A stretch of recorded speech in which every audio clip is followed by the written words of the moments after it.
Channel mathematics success. यहाँ पर आज हम देखने वाले हैं कुछ समितियाँ जो बहुत ही इम्पॉर्टेंट है हमारे किसी भी एग्ज़ाम्स के लिए। ठीक है, तो ट्रिक से देखेंगे, सारी आपको यहीं पे याद होने वाली हैं। पहली है भगवती समिति। भगवती समिति किससे रिलेटेड है? तो बेरोजगारी से रिलेटेड है। तो हम इसको कैसे रिलेट करेंगे? यहाँ पे मैंने कुछ थोड़ा छोटा छोटा सा लिखा हुआ है ऐसे ही।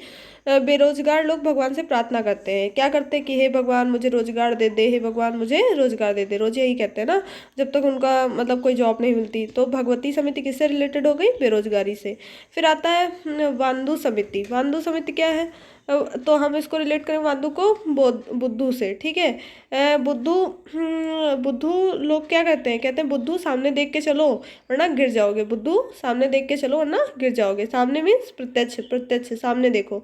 वो तो बंधु समिति प्रत्यक्ष कर से। फिर है एल के झा समिति। एल के झा, एल के झा में झा आ रहा है। झा मतलब लोग ऐसे करते हैं, झांकते रहते हैं ना, झांकते हैं, दिखता नहीं है कुछ मतलब कहीं जैसे मान लो कोई इवेंट हो रहा है तो जो नीचे से लोग झांक रहे हैं, दिख नहीं रहा है, तो क्या कहते हैं कि झांकने से नहीं दिखेगा, झांकने से नहीं दिखेगा। ठीक है, आज नहीं दिखेगा मतलब अप्रत्यक्ष है। क्यों नहीं दिखेगा? क्योंकि वो अप्रत्यक्ष है, सामने नहीं है, इसलिए नहीं दिखेगा। तो झा को रिलेट करेंगे अप्रत्यक्ष कर से। ठीक है, तो भगवती समिति आपकी बेरोजगारी से है, मानदू समिति प्रत्यक्ष कर से, और एल के झा अप्रत्यक्ष कर से। लास्ट में क्वेश्चन भी पूछेंगे तो आप देखिएगा कि आप लोग कितना कर पा रहे हैं। फिर है सुखमय चक्रवर्ती समिति। सुखमय चक्रवर्ती समिति है मौद्रिक प्रणाली पर पुनर्विचार से रिलेटेड। ठीक है, तो हम लोग क्या कहते हैं? हम लोग कहेंगे कि अगर भाई देखो सुख में रहना है तुमको तो क्या करना पड़ेगा? इधर उधर के चक्कर में ना पड़ो और अपना पढ़ाई पे ध्यान दो, तभी तुमको क्या मिलेगा? पैसा मिलेगा, मुद्रा मिलेगी। ठीक है, तो तुम्हें इस पे विचार करने की ज़रूरत है। तो सुखमय चक्रवर्ती समिति किससे रिलेटेड हो गई? मौद्रिक प्रणाली पर पुनर्विचार से रिलेटेड। क्योंकि अगर सुख में रहना है, किसी के चक्कर में नहीं पड़ो, क्या करो? मुद्रा पे पुनर्विचार करो। ठीक है, मुद्रा के लिए विचार करो। तो ये हो गई सुखमय चक्रवर्ती समिति। अब आती है हमारी सरकारिया समिति। सरकारिया समिति क्या है? केंद्र राज्य संबंध से रिलेटेड है। सिर्फ सरकार, सरकार क्या होती है? केंद्र में केंद्र की होती है और राज्य की होती है। तो ऐसे याद करेंगे, सरकारिया समिति केंद्र राज्य संबंध। ठीक है, महालोबित समिति। महालोबित समिति क्या है? और लास्ट हमारी महालोबित समिति, लास्ट नहीं है मतलब अभी और आगे देखेंगे, इस पेज की लास्ट है। महालोबित समिति क्या है? किससे रिलेटेड है? राष्ट्रीय आय से। ये तो सभी को पता होगा, हमारे पीसी महालनोबिस के बारे में बहुत बड़े सांख्यिकी के जो हमारे इन्हीं के जन्म दिवस पे हम लोग क्या मनाते हैं? नेशनल स्टैटिस्टिक्स डे मनाते हैं। और कब मनाते हैं ये कमेंट बॉक्स में आप बताएंगे हमको। ठीक है, फिर आगे देखते हैं हम। फिर हमारी आती है राजा चलैया समिति। ये काहे से रिलेटेड है? ये कर सुधार से रिलेटेड है।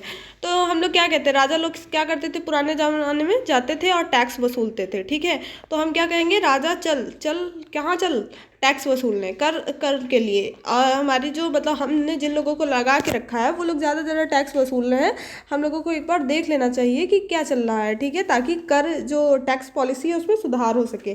तो राजा चलैया समिति किसके लिए है? कर सुधार से रिलेटेड है। ठीक है, बलवंत राय मेहता समिति, ये तो आप सभी को पता होगा, त्रिस्तरीय पंचायती राज व्यवस्था की सिफारिश की थी इन्होंने, ये विकेंद्रीकरण के लिए थी। ठीक है, तो ये तो याद ही रहेगा। नरसिम्हन समिति, ये भी आपको याद होगा, ये बैंकिंग रिफॉर्म से रिलेटेड है, वित्तीय बैंकिंग सुधार से संबंधित। ठीक है, फिर आता है हमारा रंग राजन समिति। ये 1991 में आई थी और ये काहे से रिलेटेड थी? भुगतान संतुलन से संबंधित थी। रंग राजन, ठीक है, हम लोग कब, जब राजा कब रहता है, मतलब कोई भी रंग में तब रहता है जब उसकी सैलरी आती है। ठीक है, मतलब जब उसको भुगतान मिल जाता है कि हाँ अभी पैसा है, अभी रंग दिखाते हैं अपना। ठीक है, मतलब कुछ भी खरीदेंगे, कुछ भी करेंगे। तो कब होता है ऐसा? जब हमारे पास पैसा होता है, जब उनको भुगतान मिल जाता है। ठीक है, तो भुगतान मतलब भुगतान संतुलन, मतलब जब हमारा संतुलन में होता है, मेरे पास मतलब जब बजट नहीं होता है ना तो हम लोग अवॉइड करते हैं सारी चीज़ों को। लेकिन जब बजट रहता है, पैसे रहते हैं, तो हम लोग क्या करते हैं? रंग दिखाते हैं, ऐसे बोलते हैं ना, रंग राजन समिति। तो फिर किससे रिलेटेड हो गई? भुगतान संतुलन से। ठीक है, अब आगे देखेंगे डॉक्टर विजय केलकर समिति। ये तो आप सभी को पता होगा, जीएसटी से रिलेटेड है और बहुत ही इम्पॉर्टेंट है, ये तो पूछी जाती है। ठीक है, तो अगर आप जीएसटी का टैक्स देते हैं तो क्या होगा? आपको कोई पकड़ेगा नहीं, आपकी हमेशा विजय होगी। कहीं भी जाएंगे तो आप टैक्स भर रहे हैं तो आपको कोई प्रॉब्लम नहीं होगी। ठीक है, तो विजय कब मिलेगी? जब जीएसटी टैक्स आप भर रहे हैं। ठीक है, तो ऐसे याद कर लेंगे, डॉक्टर विजय केलकर समिति जीएसटी से रिलेटेड है। ठीक, फिर हमारा आता है मालेगांव समिति ये कब आई? 1995 में आई और ये किससे रिलेटेड है? प्राथमिक पूंजी बाजार से संबंधित है। तो हम कैसे इसको रिलेट करेंगे मालेगांव समिति को? गांव में माल आएगा तभी तो बाजार लगेगी। गांव में जब तक माल नहीं आएगा तब तक बाजार नहीं लगेगी, विकास नहीं होगा। ठीक है, तो क्या कहते हैं कि पहले माल आना चाहिए, उसके बाद ही क्या होगा? उसके बाद ही हमारा कुछ हो पाएगा, क्योंकि बाजार लगाने के लिए सबसे प्रथम में ज़रूरी है क्या कि माल आना चाहिए। ठीक है, तो मालेगांव समिति किससे रिलेटेड हो जाएगी? प्राथमिक पूंजी बाजार से। माल आएगा गांव में तभी क्या होगा? तभी बाजार लगेगी, तभी हमारे पास पूंजी आएगी। ठीक है, और गांव का विकास होगा। तो मालेगांव समिति प्राथमिक पूंजी बाजार से रिलेटेड है। प्रथम में क्या आना चाहिए? पूंजी आनी चाहिए, बाजार लगाने के लिए माल आना चाहिए। ठीक है, अब अगला है तारापोरा समिति। तारापोरा समिति ये किससे रिलेटेड है? पूंजी खाते की परिवर्तनशीलता से रिलेटेड है। ठीक है, तो इसको कैसे रिलेट करेंगे? इसको याद करेंगे। तारा नाम की एक लड़की है और वो क्या करती है, उसका एक बैंक में अकाउंट है। ठीक है, और वो उसको जो उससे टैक्स मतलब ब्याज मिलता है, जो उससे उसको इंटरेस्ट मिलता है, बस वो उसी पे डिपेंडेंट रहती है और उसके अलावा उसके पास अभी और कोई पूंजी नहीं है। तो क्या तारापुरा मतलब तारा पूरी तरीके से किस पे डिपेंड है? अपने खाते पे, अपनी पूंजी पे। तो जब तक अगर टैक्स मतलब इंटरेस्ट की रेट घटी तो उसका मतलब उसका इनकम कम होगी, और अगर इंटरेस्ट बढ़ा तो उसका मतलब इनकम होगी वो ज़्यादा हो जाएगी, मतलब वही इंटरेस्ट उसकी इनकम है। तो वो क्या होता रहता है? परिवर्तित होता रहता है। तो हम ऐसे याद करेंगे, तारापुरा समिति किससे रिलेटेड है? पूंजी खाते की परिवर्तनशीलता से। अगला देखेंगे पार्थ सारथी सोम समिति। हे पार्थ किसको कहते हैं? श्री कृष्ण को कहते हैं। सारथी से कह रहे हैं कि अपनी टैक्स पॉलिसी जो है ये कम करो। ठीक है, तो कर नीति से रिलेटेड है। अभी हमने कर वाला एक और देखा था, वो कर कौन सा था? कह रहे थे कि राजा चलो कहाँ चलते हैं? टैक्स देखने चलते हैं कि क्या चल रहा है अपने राज्य में। ठीक है, तो कर सुधार से रिलेटेड थी राजा चलैया समिति। और एक और ये कर नीति से है, कौन सी? पार्थ सारथी सोम समिति। सारथी कब होता था? राजा का रथ जो ले जाता था वही सारथी होता था ना। तो उन दोनों को एक साथ याद कर लेंगे। राजा सारथी से कहते हैं चलो चलते हैं देखते हैं, राजा चलो चलते हैं देखते हैं। तो पार्थ सारथी सोम समिति भी किससे रिलेटेड है? कर नीति से है। ठीक है, फिर एनके सिंह, ये तो आप सभी को पता होगा, 15वां वित्त आयोग से रिलेटेड है। फिर आती है हमारी सच्चर समिति। सच्चर समिति क्या है? मुस्लिम की सामाजिक, आर्थिक और शैक्षणिक अध्ययन के लिए। सच बताओ कि क्या चल रहा है, मतलब क्या स्थिति है मुस्लिमों की सामाजिक, आर्थिक और शैक्षणिक क्षेत्र में। ठीक है, तो इसके लिए सच्चर समिति बनाई गई कि सच पता करें। ऐसा नहीं है मतलब बता दिया कि हाँ ऐसी चल रही वैसी चल रही, ऐसा नहीं होना चाहिए, हमें सच पता करना है। ठीक है, तो इससे याद हो गया क्या?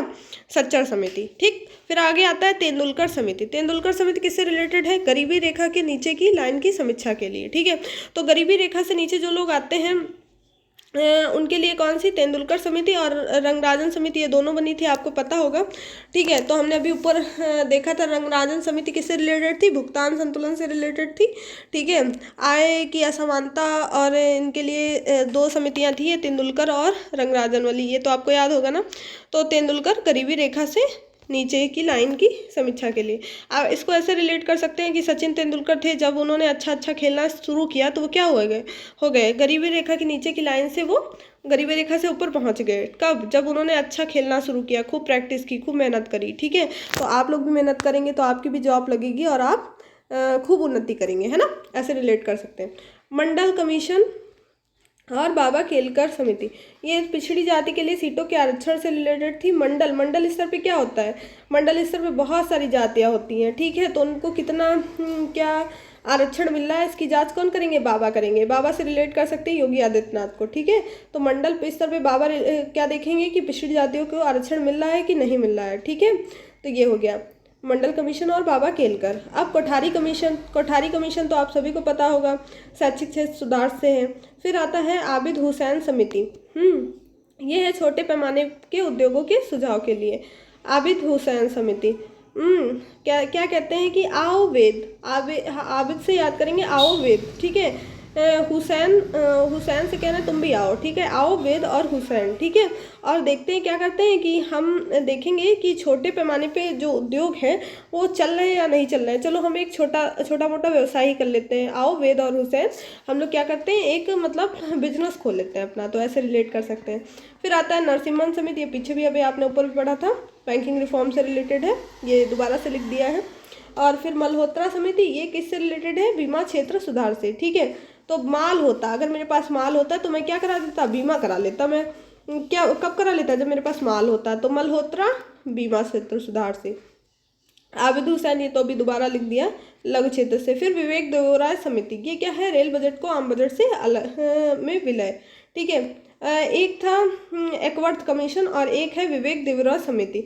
आपको पता है कि रेल बजट को आम बजट से जो अलग किया गया था वो एकवर्थ कमीशन की सिफारिश पे किया गया था, और जो विलय किया गया वो विवेक देवराय। हमने विवेक लगाया और क्या किया, रेल बजट को आम बजट में मिला लिया। कब मिलाया है, 2017 में, ठीक है। फिर आती है हमारी कस्तूरी रंगन समिति, ये क्या है, ये हमारी नेशनल एजुकेशन पॉलिसी से रिलेटेड है, अभी 2020 में ये आई थी। और शिवरमन समिति की सिफारिश पे नाबार्ड की स्थापना की गई।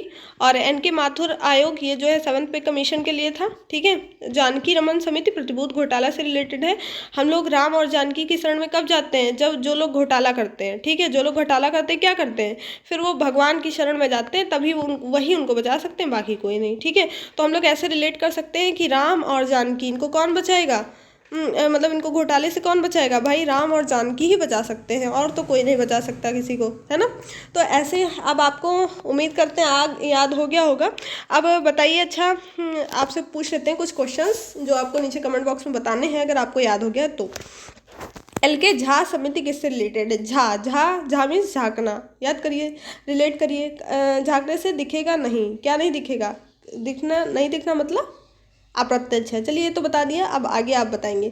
एक तो सरकारी आयोग बताएंगे आप, और दूसरा बताएंगे राजा चलैया समिति किससे रिलेटेड थी, और मालेगांव समिति के बारे में बताएंगे नीचे। और आप बताना है आपको मल्होत्रा समिति, ठीक है। आप जैसे ही बोलेंगे मल्होत्रा, तुरंत ही आपके दिमाग में क्लिक करना चाहिए, अगर माल होता तो क्या करते, बीमा करा लेते, है ना, ऐसे आना चाहिए, ठीक है। 2-3 बार पढ़ेंगे तो आपको याद हो जाएगा। और अगर आप सभी को याद हो गया है तो नीचे कमेंट बॉक्स में ज़रूर बताइएगा। Thank you for watching this video. जय हिंद, जय भारत। अपने दोस्तों के साथ शेयर भी करिएगा। Thank you.